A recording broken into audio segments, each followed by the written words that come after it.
Hello everyone, वीरा classes में आप सभी का स्वागत है। तो आज के इस वीडियो में हम पॉलिटी के एमसीक्यूज स्टार्ट करने वाले हैं। तो सबसे पहले हम यूपी SSSC पीईटी का सिलेबस देख लेते हैं।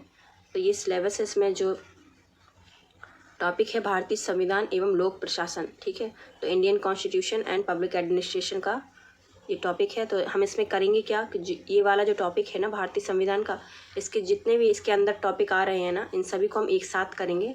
अलग अलग टॉपिक लेके नहीं चलेंगे, सभी को एक साथ लेके चलेंगे, क्योंकि एग्ज़ाम भी जो है नज़दीक ही है। तो सबको हम एक साथ कुछ क्वेश्चन इसके लेंगे, कुछ क्वेश्चन इसके, कुछ क्वेश्चन मतलब ऐसे सबके एक एक दो दो तीन तीन क्वेश्चन हम लेंगे, ठीक है।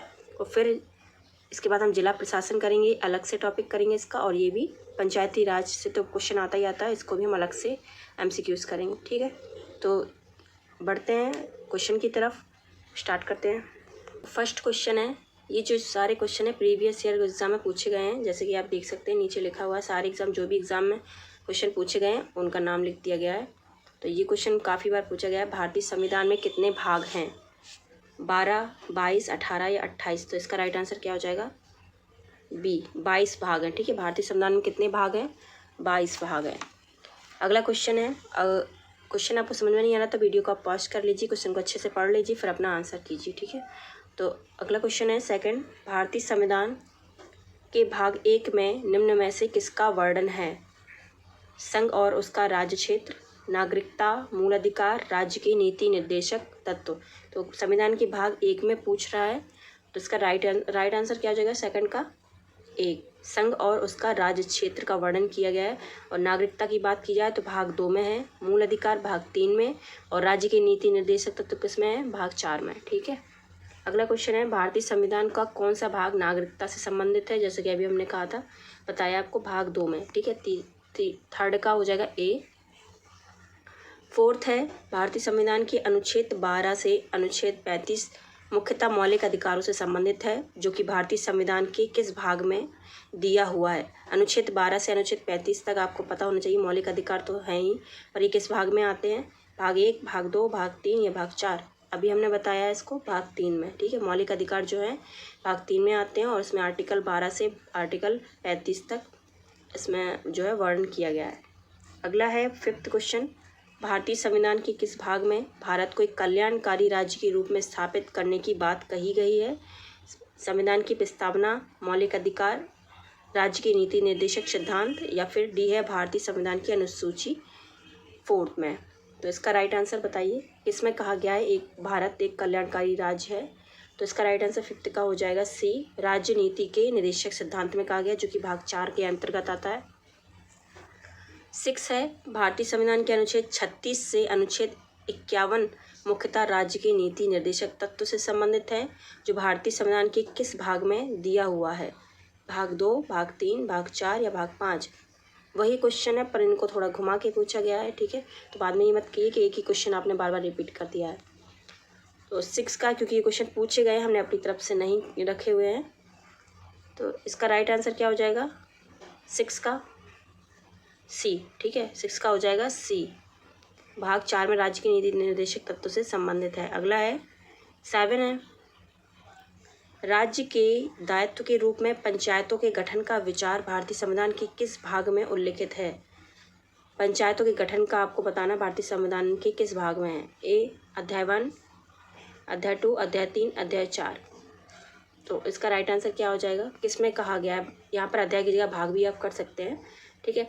तो पंचायत गठन का विचार किस में कहा गया है? तो 7 का हो जाएगा डी, अध्याय 4 या भाग 4 में, राज्य की नीति निर्देशक तत्वों में कहा गया है। भारत के संविधान का भाग 4 स्पष्ट रूप से राज्य से निम्नलिखित में से किसके प्रति सुरक्षा देने की आशा नहीं करता है? ए, समान कार्य के लिए समान वेतन, बी, आजीविका के लिए पर्याप्त साधन, सी, धन और उत्पादन के साधनों का कोई संकेंद्रण नहीं, डी, नौकरी पेशा महिलाओं के लिए मातृत्व अवकाश। तो भाग 4 की बात हो रही है यहाँ पर, किसके प्रति सुरक्षा नहीं देता है भाग 4, ये आपको उसमें बताना है ऑप्शन में से। तो 8 का राइट आंसर हो जाएगा डी, नौकरी पेशा महिलाओं के लिए मातृत्व अवकाश, ठीक है। इसके लिए अलग से जो है कानून लाया गया था। अगला क्वेश्चन है 9, भारतीय संविधान के मौलिक कर्तव्य किस भाग में दिए गए हैं? भाग 1, भाग 2, भाग 3 या भाग 4?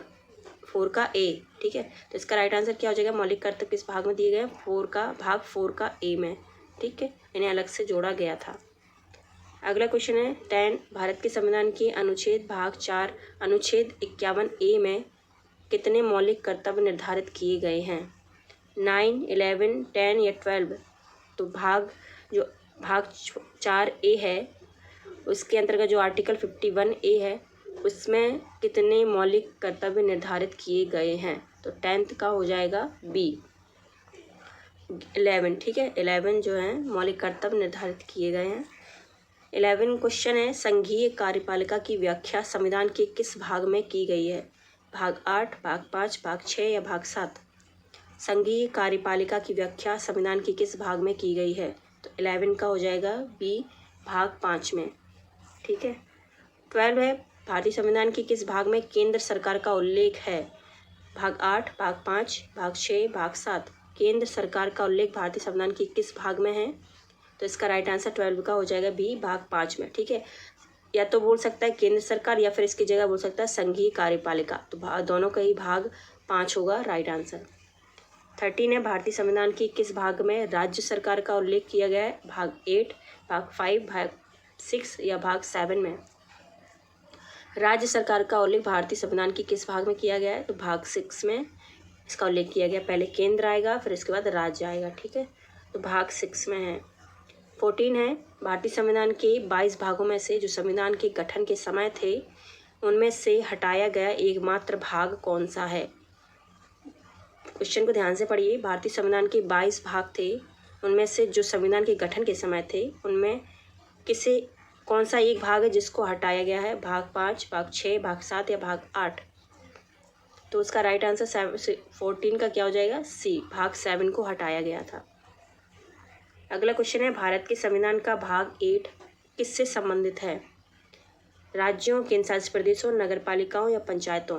भाग 8 किससे संबंधित है, केंद्र शासित प्रदेशों से, ठीक है। केंद्र शासित प्रदेश कितने, 8 हैं अभी इस समय पर, दिल्ली, पुडुचेरी, दादर नागर हवेली, दमन दीव, इनको मिला दिया गया है, ठीक है, और चंडीगढ़, और इसके बाद लक्षद्वीप, और इसके बाद है फिर अंडमान निकोबार, दिल्ली।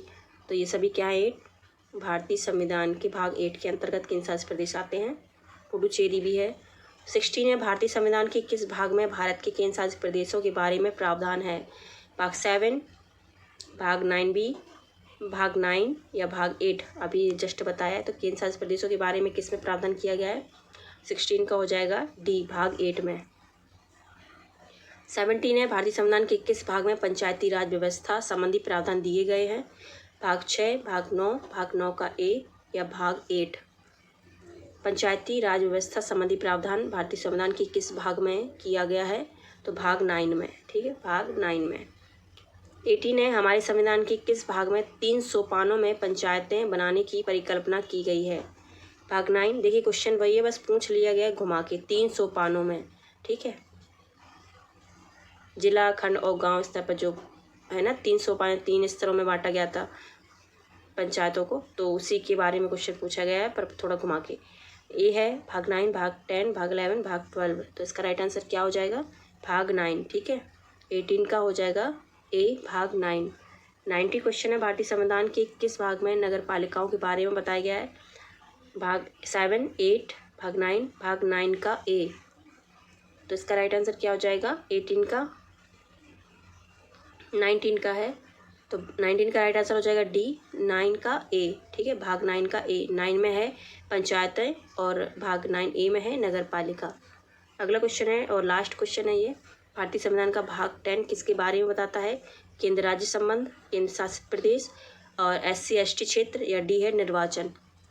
तो इसका राइट आंसर 20 का हो जाएगा सी, SC ST क्षेत्र के बारे में बताता है भाग 10, ठीक है। तो फिलहाल इस वीडियो में इतना ही। कैसा लगा वीडियो कमेंट करके हमें जरूर बताएं, कोई डाउट हो तो वो भी हमें कमेंट करके बताएं। तो मिलते हैं अगले पार्ट में पॉलिटी के। Thank you so much.